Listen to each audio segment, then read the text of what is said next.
First you want to do is raise the blade all the way up.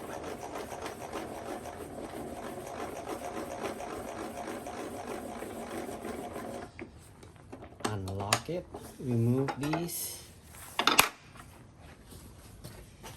unscrew that direction, push, remove, insert this blade, push it down, lock.